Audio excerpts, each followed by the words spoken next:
আসসালামু আলাইকুম রহমতুল্লাহি বারাকাতুহু সাল্লু আলাল হাবিব সাল্লাল্লাহু তাআলা আলা মুহাম্মদ সাল্লাল্লাহু তাআলা আলাইহি সাল্লাম। আজ আমাদের দেশে আজ 3 দিন অনবরত বৃষ্টি হয়ে যাচ্ছে, কিন্তু আমরা কি আজও পর্যন্ত বৃষ্টির সময় যে দোয়াটা পড়ার দরকার, কল্যাণকর বৃষ্টি আমাদের মধ্যে দেওয়ার জন্য আল্লাহ তাআলার প্রার্থনা করব, সেটা কি আমরা করেছি? না, আমরা একজনের দোষ দিয়ে যাচ্ছি। হ্যাঁ, আপনি বলতে পারেন আমি এখন তারেক রহমানের সুনাম করছি, বলতেও পারেন আপনার মুখের মধ্যে আমি বাধা দিতে পারবো না। আপনি বলতে পারেন আপনার জায়গা থেকে, আমি বলতে পারি আমার জায়গা থেকে এই বাড়া এই খারাপ অনেক কিছু বলতে পারি, কিন্তু আসলে জানেন আমাদের বাংলাদেশের সমস্যা বন্যাতে ডুবে যাচ্ছে। কারণ জানেন, আমরা যেখানেই খাবার খেয়ে ফেলে আর সেখানে ফেলে দিই। তো আমাদের দেশে নোংরা হবে না, আমাদের দেশের খাল খনন করতেছেন, আপনারাও দেখতেছেন, এটা আমিও দেখছি, কিন্তু আমাদের দেশে অনেক কিছু আমরা খাবার খেয়ে ফেলে দিচ্ছি ড্রেনে, ডাস্টবিনে না ফেলাই আমরা ড্রেনে ফেলে দিচ্ছি।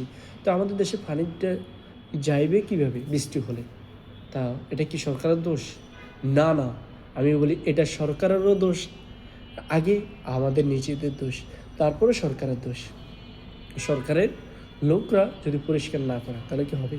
সরকার লোকরা অবশ্যই বেতন দেওয়া হয় পাবলিকের টাকা দিয়ে, সরকারের লোকরাও এটাকে পরিষ্কার পরিচ্ছন্নতা রাখবে। কিন্তু ইমানি দায়িত্ব হলো, জাপানের দিকে তাকিয়ে দেখেন, জাপানের তারা প্রত্যেক দিন উঠে সকালে তাদের ঘর বাড়ির চারপাশ তারা নিজ উদ্যোগে পরিষ্কার করে নেয়। উন্নত বিশ্বে এরকম করা হয়, আর আমাদের দেশে আমরা খাবার খাই যে জায়গায় সেই জায়গায় ফেলাইতে দিচ্ছি, তখন আমাদের দেশে তো বন্যা হবেই, স্বাভাবিক বিষয়।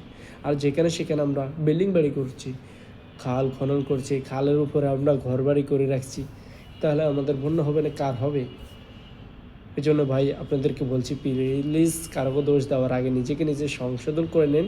দাওয়াত ইসলামী এমন একটা সংগঠন, সেখানে কোনো রকম মানুষের দোষ না দিয়ে এইভাবে দেখেন, আমরা 3 আঙ্গুল দিয়ে বলি এই যে তোমার দোষ, না, 1 আঙ্গুল যাচ্ছে কার দিকে? এইভাবে দেখালে কার দিকে যাচ্ছে? 1 আঙ্গুল দেখা যাচ্ছে ওনার দিকে যাচ্ছে, ধরো আপনার দিকে যাচ্ছে, আর 3 আঙ্গুল কিন্তু আমার দিকে আসছে। তো মানে 3 আঙ্গুলে বোঝা যাচ্ছে আমি সবচেয়ে বড় দোষী। তাই আমরা সকলকে প্রস্তুতি গ্রহণ করি, আর নিজেকে নিজে প্রস্তুতি গ্রহণ করি। আমরা কারো দোষ খোঁজার আগে নিজের দোষটাই আগে তুলে ধরবো ইনশাআল্লাহ। সাল্লু আলাল হাবিব সাল্লাল্লাহু তাআলা আলা মুহাম্মদ সাল্লাল্লাহু তাআলা আলাইহি ওয়াসাল্লাম।